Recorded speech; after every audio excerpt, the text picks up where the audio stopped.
When it comes to our health, we're used to thinking of the gut as being the source of all disease. After all, the phrase, all disease begins in the gut, is attributed to the ancient Greek physician Hippocrates nearly 2,500 years ago, and many functional practitioners continue to use this famous quote today. While this is true from a physiological perspective, there's another barrier before this one. Our energetic barrier, which is an extension of our subconscious body-mind system. This is also known as the biofield, and it's not something most of us are taught about in school or functional health programs for that matter. This doesn't mean that the gut isn't important. However, having weak energetic barriers can lead to people-pleasing, perfectionism, resentment, and other negative feelings that can ultimately have an adverse effect on our health, including our gut health. In this video, let's take a look at how we can better understand our energetic barriers and their impact that they have on our physical health, and why Jen and I now believe that all disease begins in the subconscious realm. I'm Sarah Korzeniewski, also known as the Organic Dietitian, functional health practitioner, transformational coach, and registered dietitian, and you're watching the Wellness Code Academy channel.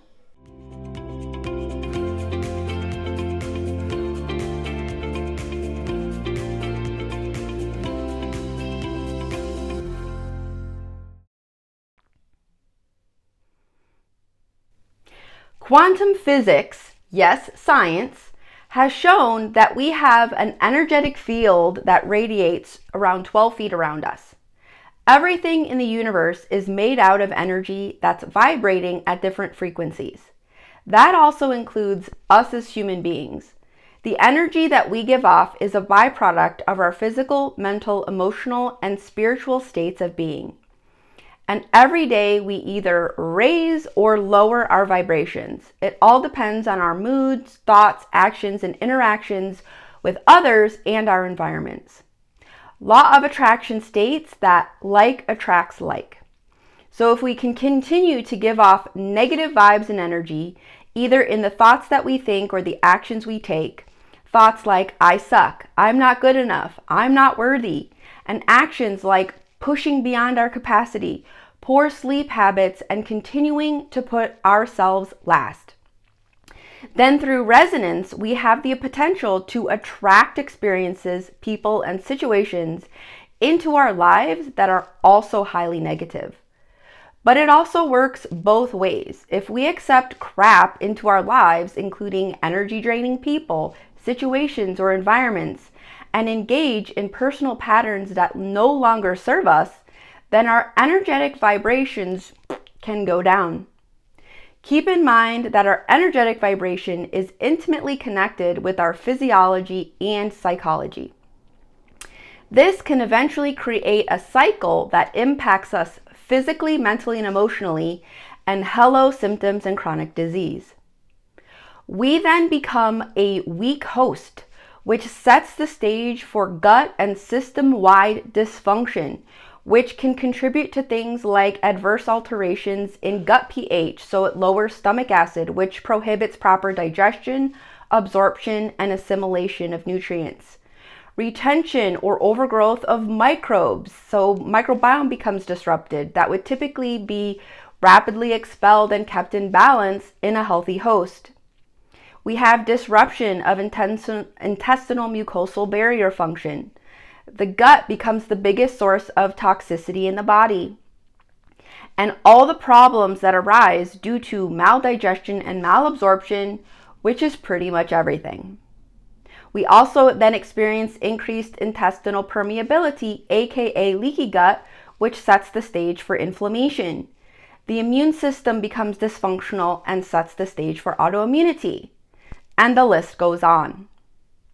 So you can see why all disease may not begin in the gut, and why digestive issues may develop more as a symptom than a root cause. While many habits will help raise your energetic vibration, a lot of toxic ones will lower it. The lower your energetic vibration, the closer to illness, and the higher your energetic vibration, the closer to wellness. It's a spectrum. Where on the spectrum might you fall? Where might your clients fall? Every belief, thought, behavior, and action that we engage with can influence our vibration. Some signs of low vibration might include things like being moody, including feeling depressed and anxious, feelings of insecurity and fear, being quick to respond with anger, feeling ungrounded, complaining a lot, being fatigued and having little energy, being ungrateful, being unhealthy with little self-care habits, feeling stuck in one's life, making a lot of poor choices, feelings of always being the victim. On the other hand, signs of a high vibration can include things like positivity, joy, contentment, inner peace, good energy, and vibrant health. So having a higher energetic vibration matters big time. Is your wellness practitioner talking to you about your energetic vibration and providing you with action steps that you can take to start supporting it? Or are they mainly running labs, providing supplement protocols, and little self-care strategies? Or maybe you're a practitioner that still embraces the approach that all disease begins in the gut and are solely or primarily relying on biochemical approaches such as running labs, providing supplement protocols with your clients. There are many ways to raise our energetic vibration so that we can also attract better into our life. But here are some 6 ideas to get you started. Number 1, practice gratitude and celebrate success every day, no matter how small. Number 2, avoid checking email or engaging with technology within the first hour of waking up and an hour before going to bed. Number 3, spend time in nature and ground as often as possible. Number 4, treat others with kindness and respect, even when they don't do the same for you.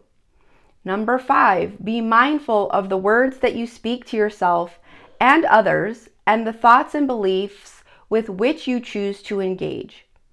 Number 6, prioritize self-care with optimal breathing, sleep, nutrition, and restorative movement at the top of the list.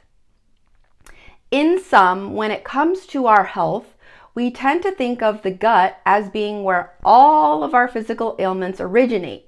However, this isn't necessarily the case. Before any disease can manifest in the physical body, it's most often first triggered energetically, impacting the biofield. Maintaining a positive energetic field can help us stay away from negative energies that may radiate out into our bodies and cause imbalances. So if you're looking for ways to maximize your well-being, keep yourself healthy, and heal from chronic health issues, don't forget to analyze your energetic field just as much as you do your diet and lifestyle choices, because your energy is just as important to your overall health.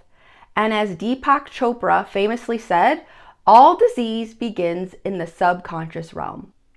One really important note here, as Jen and I don't believe in all or nothing thinking. Though much of disease tends to begin in the subconscious realm, there can be exceptions, as nothing in life is absolute. For example, in the case of a TBI or traumatic brain injury, which can be caused by a physical insult, such as a car accident, which might damage the hypothalamus and pituitary in the brain, which is an epicenter of the HPA axis and nervous system, can result in the body going haywire. On the other side of the coin, one can get TBI from emotional trauma, as you can get the same level of damage to the hypothalamus and pituitary in the brain that you can get from a physical injury, creating the same physiological chaos in the body. Even though disease does often begin in the energetic realm, this also does not mean we can ignore or downgrade the importance of healing physiology along with healing psychology. For instance, If one has weak boundaries and a totally jacked gut, they aren't going to heal their gut simply by creating healthier boundaries. They will also need to dial in on diet, sleep, targeting interventions, and more. This is what a mind, body, and spirit connection is all about. They can't be separated. No body system works in isolation, and it's all connected. This said, if you're a current or aspiring health coach or wellness practitioner and want to increase your confidence, help clients get better results while continuing to grow your business, and learn more mind-blowing topics like this, check out the Wellness Code Academy Practitioner Certification Program in the About This video section below. And if you found value in this video, please be sure to like it and drop a comment. And if you'd like to see more from us, be sure to subscribe to our channel by clicking on the subscribe button below and hitting the bell next to it to be notified each time a new video is released. And share this video with someone who might benefit. Until next time.